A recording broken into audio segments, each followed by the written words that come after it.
Consciência atribulada. Evangelho de Lucas. Comentário de Mário Persona. Herodes Antipas é filho de Herodes o Grande, o rei que mandou matar os meninos de até 2 anos quando Jesus nasceu. Satanás tentava, na época, eliminar aquele que viria a pisar a cabeça da serpente e reinar sobre Israel. O que Satanás não conseguiu por meio do pai, Herodes o Grande, iria conseguir por meio de seu filho, Herodes Antipas. Este, com Pilatos e os sacerdotes judeus, participaria da condenação e execução de Jesus. Mas aí o tiro de Satanás sairia pela culatra. Conforme Deus prometera no Jardim do Éden, o descendente da mulher pisaria a cabeça da antiga serpente, que é o diabo, Satanás. Hoje nós sabemos que isso ocorreu na cruz. Mas aqui é de 2 outras cabeças que Lucas nos fala, da cabeça de João Batista e da cabeça de Herodes Antipas. Este, Herodes, havia mandado decapitar João, porém o profeta não saiu de sua cabeça. Ele se preocupa ao ouvir falar dos grandes feitos de Jesus. Alguns afirmam que Jesus é Elias que voltou, outros que um profeta ressuscitou. Mas no Evangelho de Mateus, Herodes dá a sua própria opinião a respeito. Ele diz: "Este é João, que eu mandei degolar, ressuscitou dentre os mortos." A má consciência transforma o valente em covarde. A possibilidade de Jesus ser João ressuscitado dentre os mortos aterroriza Herodes. A ressurreição da vítima é a última coisa que um homicida deseja, pois demonstra que Deus, o único que pode dar vida, decidiu ficar do lado do assassinado. E quando Deus fica do lado do inocente, da vítima, que lado resta para o culpado? O livro de Apocalipse diz que Jesus vem com as nuvens e todo olho o verá, até mesmo aqueles que o traspassaram. Quando isso acontecer, de que lado você estará? Da vítima ou dos algozes? O mesmo Apocalipse diz que os reis da terra, os príncipes, os generais, os ricos, os poderosos, todos os homens, quer escravos, quer livres, esconderam-se em cavernas e entre as rochas das montanhas. Eles gritavam, as montanhas e as rochas: "Caiam sobre nós e escondam-nos da face daquele que está sentado no trono e da ira do Cordeiro. Pois chegou o grande dia da ira deles, e quem poderá suportar?" Isso está em Apocalipse capítulo 6. Enquanto a consciência de Herodes o incomoda acerca de João Batista, um morto que ainda não ressuscitou, que era João Batista, Jesus morreu. Jesus ressuscitou. E Jesus está agora glorificado à destra do Pai. Ele voltará, mas não mais como um humilde carpinteiro, porém como um severo juiz para condenar a todos os que o rejeitaram. Deus agora ordena que todos em todo lugar se arrependam, pois estabeleceu um dia em que há de julgar o mundo com justiça por meio do homem que designou, e deu provas disso a todos, ressuscitando dentre os mortos. Volto a perguntar: de que lado você estará nesse dia? Nos próximos 3 minutos, Jesus faz um milagre que é o único registrado nos 4 evangelhos. Ao voltarem da missão a qual foram enviados, os apóstolos estão ansiosos para contar tudo o que fizeram com o poder e a autoridade do Senhor. Sabendo que eles precisam descansar, Jesus os leva a um lugar deserto, próximo a Betsaida, mas ali ele é seguido por uma multidão e acaba administrando a ela também, falando-lhes do reino e curando os seus enfermos. Ao fim da tarde, os 12 aproximaram-se dele e disseram: "Manda embora a multidão, para que eles possam ir aos campos vizinhos e aos povoados e encontrem comida e pousada, porque aqui estamos em um lugar deserto." Ele, porém, respondeu: Deem-lhes vocês algo para comer." Eles disseram: "Temos apenas 5 pães e 2 peixes, a menos que compremos alimentos para toda essa multidão."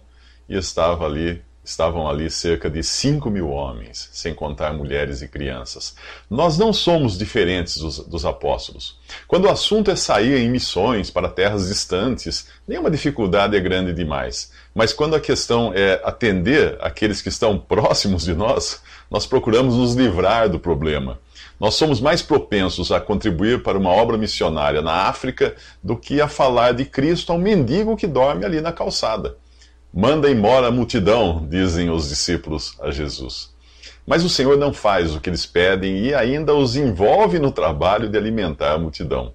Os poucos recursos disponíveis, 5 pães e 2 peixes, são milagrosamente multiplicados por Jesus. Ao invés de fazer os pães e peixes chegarem também milagrosamente às mãos das pessoas, ele prefere entregá-los aos discípulos para que estes entreguem à multidão. Jesus quer nos envolver na sua obra e um coração agradecido pela salvação que recebeu de graça irá voluntariamente colocar-se à disposição dele. O trabalho de distribuir os pães e peixes não deve ter sido fácil para os discípulos, mas que agradável surpresa descobrir no final que sobraram 12 cestos, um para cada apóstolo que trabalhou naquela obra. Jesus não só tem prazer em envolver cada um de nós em sua obra, como também nos recompensa por isso. O lavrador que trabalha arduamente deve ser o primeiro a participar dos frutos da colheita. É o que Paulo fala em 2 Timóteo capítulo 2. A palavra de Deus nos encoraja dizendo: Deus não é injusto, Ele não se esquecerá do trabalho de vocês e do amor que demonstraram por Ele, pois ajudaram os santos e continuam a ajudá-los. Portanto, meus amados irmãos, mantenham-se firmes e que nada os abale. Sejam sempre dedicados à obra do Senhor, pois vocês sabem que no Senhor o trabalho de vocês não será inútil. Isso é dito em Hebreus capítulo 6 e 1 Coríntios capítulo 15. Agora uma pergunta que faz toda a diferença. Quem é Jesus? A resposta está nos próximos 3 minutos. Certa vez Jesus estava orando em particular e com ele estavam seus discípulos. Então ele lhes perguntou: quem as multidões dizem que eu sou? Eles responderam: alguns dizem que és João Batista, outros Elias e ainda outros que és um dos profetas do passado que ressuscitou. E vocês, o que dizem? Perguntou ele. Quem vocês dizem que eu sou? Hoje Jesus faz a mesma pergunta a cada coração. Quem você diz que eu sou? Pergunta ele a você. As respostas são as mais diversas. Alguns dirão que é Elias reencarnado, sem nunca terem reparado que o profeta Elias não passou pela morte, mas foi arrebatado ao céu. Mais adiante, nesse evangelho, nós veremos Jesus conversando com Elias e Moisés, quando ele se transfigura diante dos olhos de seus discípulos. Se fosse a reencarnação de Elias, ele não poderia ter conversado consigo mesmo. Alguns piedosamente afirmam ter sido ele um grande homem, um mestre elevado, que veio trazer mensagens valiosas para a nossa evolução espiritual. Será? Achar que com uma opinião assim você está elogiando Jesus é como querer elogiar Einstein por saber tabuada. Considerar Jesus menos que divino é uma ofensa a Deus. Os muçulmanos dizem que Jesus é apenas mais um dos profetas e os judeus negam que ele seja o Messias prometido. Existe ainda uma miríade de seitas e religiões cujos fundadores afirmam ser a mais recente manifestação de Jesus. Na internet é possível encontrar mais de 30 deles, sem contar os que estão internados em instituições para doentes mentais, o que poderia ser considerado o maior caso de roubo de identidade da história. Por que tanta gente quer se passar por Jesus? Por outro lado, por que tantos têm tamanha aversão por esse nome, tamanho ódio a esse nome? E por que milhares amaram tanto esse mesmo nome ao ponto de morrerem por ele? Deve existir algo de muito especial nessa pessoa. Então, quem é realmente Jesus? Um bom lugar para começarmos a pesquisar é a própria Bíblia, iniciando pelo Antigo Testamento, que terminou de ser escrito 450 anos antes de Jesus nascer. Ali nós encontramos profecias que falam dele, e se você tiver um conhecimento mínimo dos evangelhos, verá que seria humanamente impossível alguém preencher todas as expectativas dos profetas por mera coincidência. Alguém calculou que a probabilidade de uma mesma pessoa se encaixar em apenas 8 das mais de 300 profecias do Antigo Testamento que falavam do Messias é de 1 em 100 quatrilhões. E quais seriam as chances de alguém cumprir 48 dessas profecias? Pense no número 10, seguido de 157 zeros. E Jesus não se encaixa em apenas 48 profecias, ele se encaixa em mais de 300. Por isso, nós vamos precisar de mais 3 minutos para continuar perguntando: quem é Jesus? Antes de dar sua opinião sobre quem é Jesus, é bom verificar se ele preenche as credenciais previstas pelos profetas do Antigo Testamento. Nos primeiros livros que compõem a Bíblia, Moisés anunciava que o Messias prometido a Israel seria descendente de Abraão, Isaque e Jacó e pertenceria à tribo de Judá. Miqueias previu que ele nasceria em Belém da Judéia, e Isaías avisou que isso seria pela concepção de uma virgem. O profeta Jeremias escreveu que crianças seriam mortas por ocasião de seu nascimento, e foi o que o rei Herodes mandou fazer quando soube que o rei prometido a Israel havia nascido. A perseguição fez com que José e Maria fugissem com o menino Jesus para o Egito, o que também havia sido previsto pelo profeta Oséias. Segundo o profeta Isaías, a região de seu ministério seria a Galiléia, ao longo do Rio Jordão, e ele seria rejeitado pelo povo judeu, como efetivamente foi.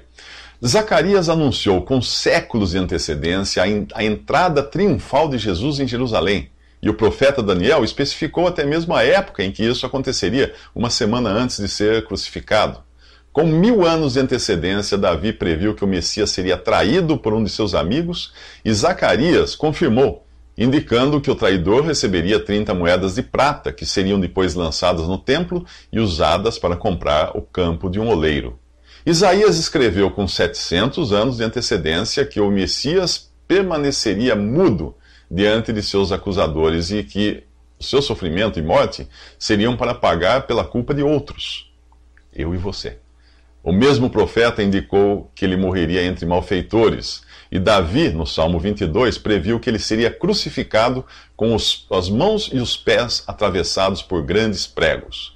Os salmos acrescentavam que o crucificado seria insultado e que em sua sede lhe dariam vinagre.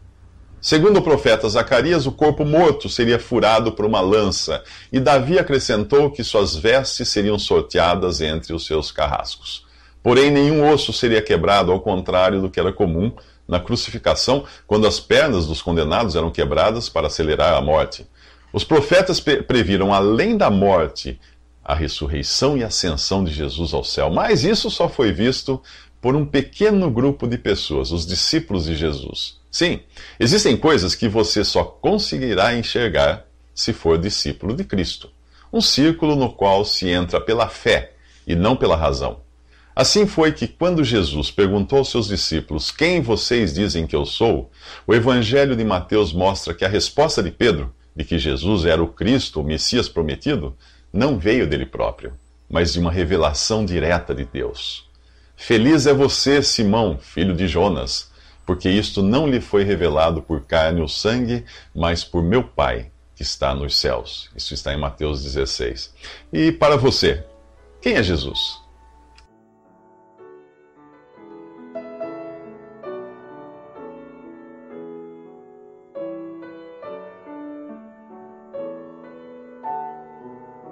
Visite Respondi.com.br. Visite também 3minutos.net.